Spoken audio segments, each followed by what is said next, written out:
quajtur Damad el-Azdi, i cili në fisin e tij ishte i njohur si rukjegji, ose si me thonë ndryshe, si frymtar, që frynte njerëz.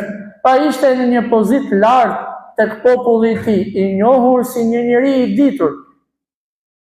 Dhe kur dëgjon për këtë njeri, për Muhamedit a.s., kur dëgjon të sharat dhe ofendimet që ja bënin këtij njeriu, kur dëgjon se banorët e Mekës ishin në vështirësi, në thojza prej këtij njeriu, atëherë mendon me vete dhe thot: unë jam një njeri i ditur, do të shkoj në Mekë, do të atakoj këtë person, do t'i fryj atij, pra do t'i bëj rukje, megjithëse ajo nuk ishte rukje, po ishte diçka tjetër, e cila është ndaluar, dhe kështu thot do të binë rahat gjithë banorët e Mekës.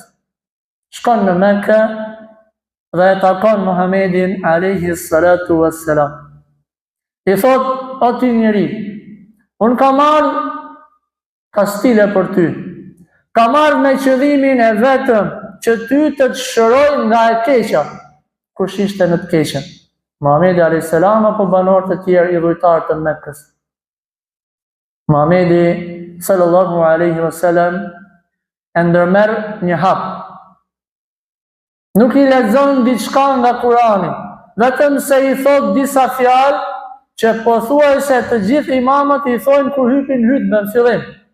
I drejtohet Muhamedi a.s. këtij personi dhe i thot: innal hamdalillah nahmaduhu wa nasta'inuhu wa nastaghfiruh.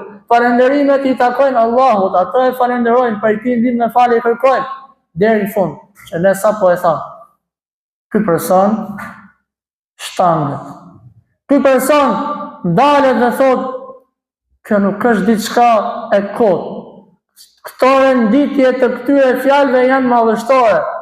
I drejtohet Muhamedit a.s. ky person dhe i thot: a ka mundësi dhe një herë të ma përsëritësh? I thot Muhamedi a.s. innal hamdalillah, falënderimet i takojnë Allahut të lartësuar. E deri në fund të fjalës, sërish shtanget Damadi dhe thot: po ma thuj dhe një herë, ta ngjoj edhe një herë vetme. Sërish Muhamedi a.s.